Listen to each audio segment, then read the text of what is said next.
What's going on, guys? I have some very unfortunate news for those of you who haven't heard. The young Dallas Mccarver has left us at the age of 26. And I gotta say, this is something that really hits home for me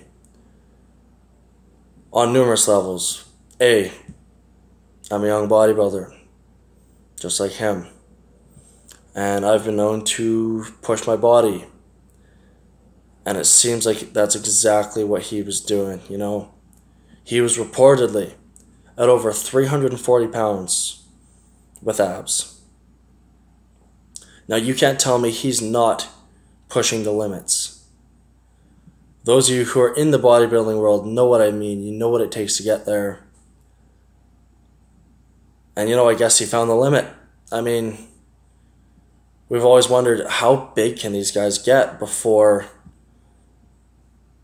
you know, the shit starts going sideways? And it's happening. We're seeing it. We're losing bodybuilders all the time. I mean,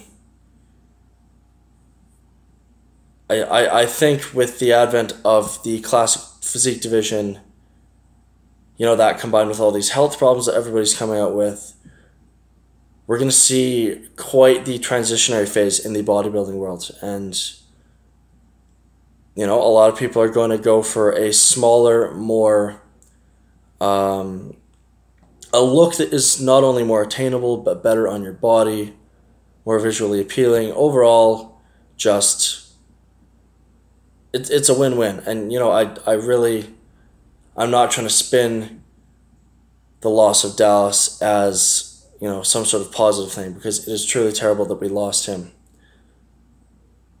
But when I compare his situation to my own, I don't consider it tragic, because I, 2 years ago, was really pushing the drugs, and I died. I was dead for 12 minutes. And as thankful as I am to still be here, you know, a lot of people ask me, you know, what would you do differently? Not much, to be honest with you. You know, I view it as I died doing what I love. I was in the gym having the time of my life, and I went out in one last blaze of glory. And, you know, Dallas is pretty much the same way. He's going to be remembered as one of the greats. He went out on top. Now, granted, he wasn't the best, but he was still, you know, near the pinnacle of his sport, if you want to call it that.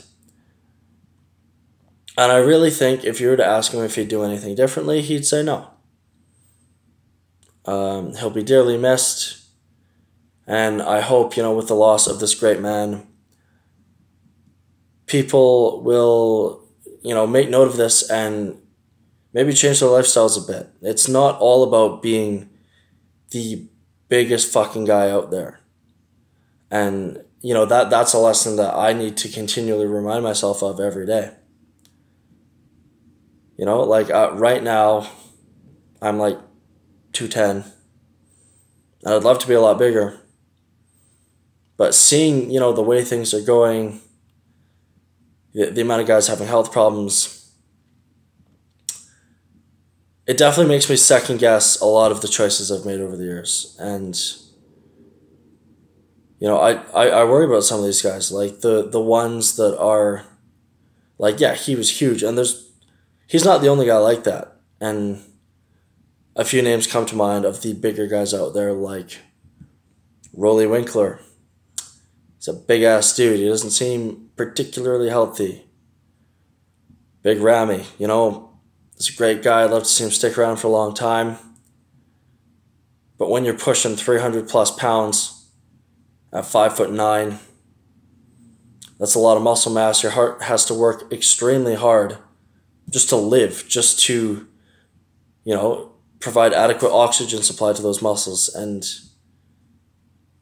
you know, it's got to take years and years off your life, and I don't want to see anybody I know end up like that. I'm sure there's a lot of people out there that are worried about me and what I'm doing to my body, and so that's kind of why I've made peace with the fact that I'm never going to be a bodybuilder. I might, do a little classic physique here and there, men's physique.